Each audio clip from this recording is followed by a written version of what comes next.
In this video, we're reviewing Indiana Jones and the Dial of Destiny and showing you a cocktail to make you travel through time called the Antikythera, today on the Martini Shot.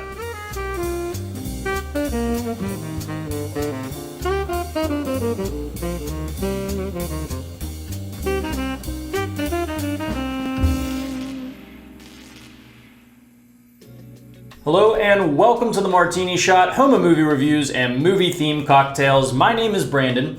Before we get into the review, let's honor the legacy of Dr. Jones in one globetrotting cocktail I've named the Antikythera. And hey, if you enjoy movie reviews and movie-themed cocktails, be sure to leave a like and hit subscribe if you'd like to help support the channel. The Antikythera is the latest MacGuffin for Indiana Jones to find and protect from the Nazis, a mechanism capable of predicting openings in the time-space continuum through which one could potentially travel through to another time. While the real device it's based on isn't exactly as powerful, it's no less an amazing example of the brilliance of ancient Greece's inventors and philosophers. The Antikythera cocktail is an ode to Indiana Jones as well, combining Indy's rough and tumble American aesthetic with the more out there jungle-dressed locales he's visited over the decades. The cocktail is a blend of whiskey and rum flavored with pineapple, almond, and peach, built with a tiki-style presentation. Let's get into it. Diving right in, go ahead and grab your shaker. First, we're gonna be starting with our juices. First, some lemon juice, you're gonna be doing ½ ounce. And then next, we are gonna be doing some pineapple juice, you're gonna be doing 1 ounce. Next up is some refreshing coconut water, you're gonna be adding ½ ounce. And now we can get into our alcoholic ingredients, and there's quite a few. This is a bit of a boozier drink. First, starting with some Di Serrano, some almond liqueur. I actually originally intended to use orgeat for this, a almond sweetener, but my orgeat actually turned out to be bad, and I didn't have time to go grab some more. So in theory, you could use orgeat for this particular recipe. It won't be quite as boozy as this concoction, but might be a little bit more palatable, so feel free to give that a try if you'd like. But for now, if you want to stick with the Di Serrano, we're going to be doing ½ ounce. And next up is our main spirit. We are going to be going with a rye whiskey. We already know Dr. Jones loves his whiskey, so that's why I included it, but I'm specifically going with rye just because I found rye whiskey to pair pretty well with fruit juices over regular whiskey or bourbon. So for the rye whiskey, you're going to be doing 1½ ounces. And to really give this thing a bite, we're going to be adding just a little bit of 151 proof rum. You don't need much, just ¼ ounce will do. And then finally, we're going to throw a little bit of bitters in there, peach bitters to be specific, and you're going to do 2 to 3 drops. Now we can throw ice in our shaker and shake to chill. All right, now you can go ahead and grab a rocks glass, and this is gonna be served over crushed ice. So if you're able to make it with crushed ice, what you're gonna wanna do is just put a little bit in at first, then strain the cocktail, and then you can top it up with additional crushed ice. And for a little extra flair, feel free to add a lemon wedge and a sprig of mint for garnish. And there you go, now you have the Antikythera.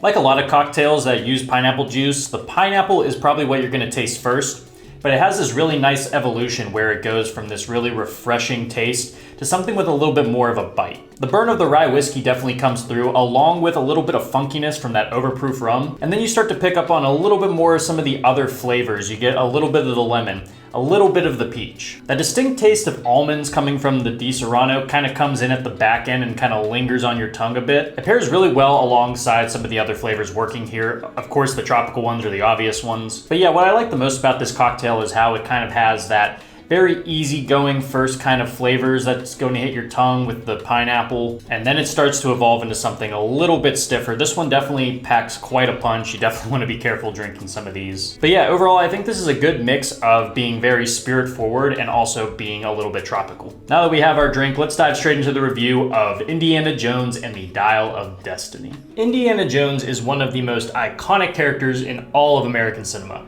bringing the pulpy, swashbuckling characteristics from the days of theater serials to a modern audience.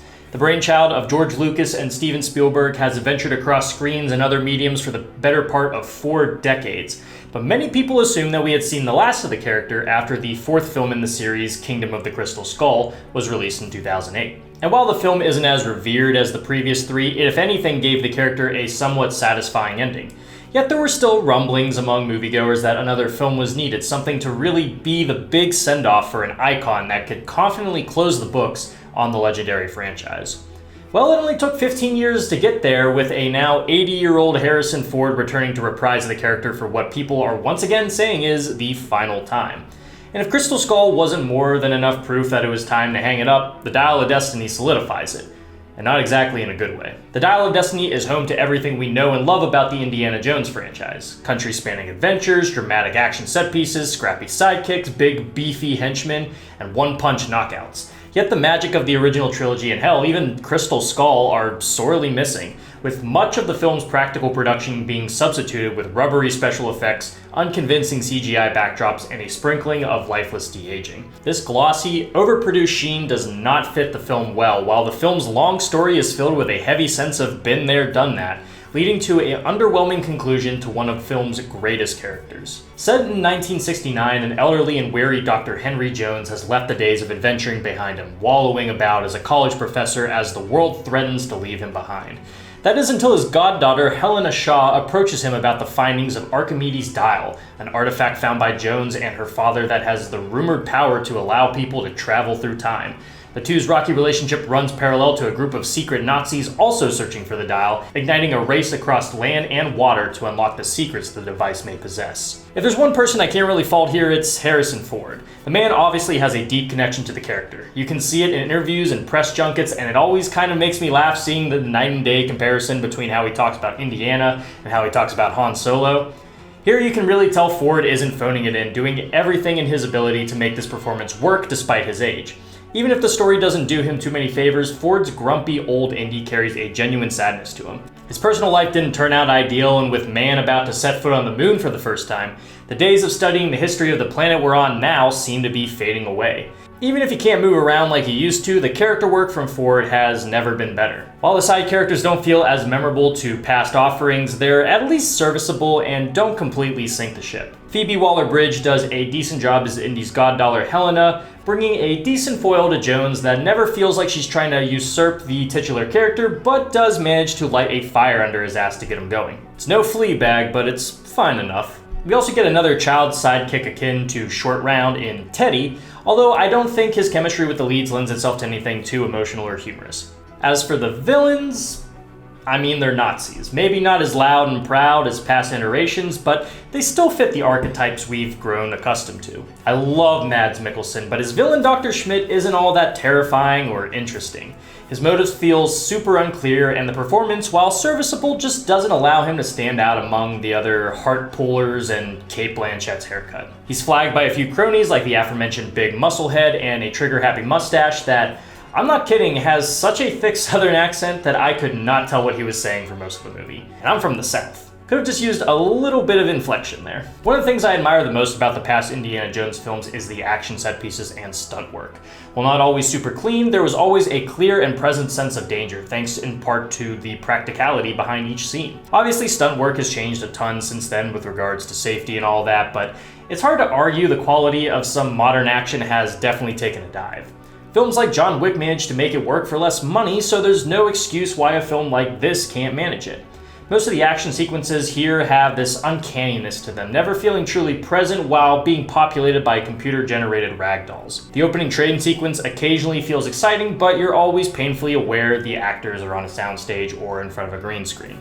It's the same issue with a lot of big studio movies right now. Not enough time and effort is given to making these environments look convincing.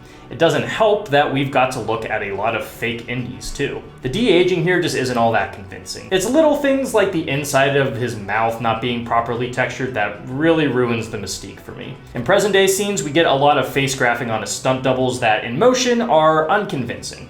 Yeah, Harrison Ford is too old to probably do a lot of these stunts, but that should be more of a deterrent to make movies like this instead of injecting these video game cutscenes into your live action movie. Where the film worked for me is its commitment to the historical sleuthing that's found in past films. It's always fun to see Indy and company unravel clues and show off more of their intellect and understanding of what they're after, and the script seems to show that the writers definitely did their homework and show a genuine talent in crafting an interesting mystery. I only wish that carried over into the overall narrative and character development because I found most of the film to be way too long and far too hollow. Truthfully, this changes and delivers nothing new for the character or the series, with very little energy to aptly carry me through 2.5 hours of film. Nearly every moment is built upon heavily treaded ground that does not beg to be repeated, yet the film insists on leaning on these elements without doing anything all that interesting. There's only really one big swing the film takes, and that's with its climax. I won't spoil it, and I know a lot of people hated it, but I actually respect the film a bit more for it. People will say it's too unrealistic for a series that already includes aliens, a millennia-old man guarding a cup, and the wrath of God itself, but I thought it was great in theory, just not in execution. Outside of that, the rest of the film is just set piece after set piece filled with conveniences, unimpressive effects, and an overall yearning for the way things were. The only thing this film really resonated with me was the intention to rewatch Kingdom of the Crystal Skull again to see if we judged it too harshly. Dial of Destiny replicates all the elements expected from an Indiana Jones film, but lacks the craftsmanship and heart to make it anywhere close to being on par with the previous films. Indy's legacy is neither built upon or expanded in a way that feels meaningful, and the adventure itself is just a retread that probably could have worked in smaller doses, but not 150 minutes. Once again, it's another sequel from a legacy franchise that's banking on you wanting to see that character, theme song, and aesthetic you enjoy rather than trying to do anything different or interesting. That might be enough for some, but I honestly expect a little bit more for $300 million. Keep in mind, that's almost the price of 2 Top Gun Mavericks, or 3 John Wick Chapter 4s, or 12 Everything Everywhere All at Onces. For my rating, I'm giving this film 2.5 bullwhips out of 5. Guys, thank you so much for tuning into this episode of the Martini Shot. Before we go, I just wanted to give a very, very big thank you for finally hitting 500 subscribers on the channel. That's insane. This started out as a small little project to keep me busy during quarantine, and since then it's grown way more than I ever expected. And I hope it will continue to grow, and I can't thank you guys enough, whether you're new to the channel or you've been here since the beginning. Your views, your comments, your engagements have all been super, super great to see, and I can't thank you enough for being a part of this channel. I am planning on doing a 500 subscriber special video sometime soon. I'm still trying to figure out exactly what I want to do for that, but within the next couple of videos, that should be one of them, so definitely look forward to that. And with that being said, if you guys have seen Indiana Jones and the Dial of Destiny, let me know what you thought about it down in the comments, and if you like what you saw here and would like to see more, don't forget to like, subscribe, and follow me across all social media channels. Those links are down in the description below. And if you enjoy movie reviews and movie-themed cocktails, be sure to check out my website, martinishot.blog. Until next time, thank you again for watching. I'll see you in the next one. Live deliciously, but please remember to drink responsibly.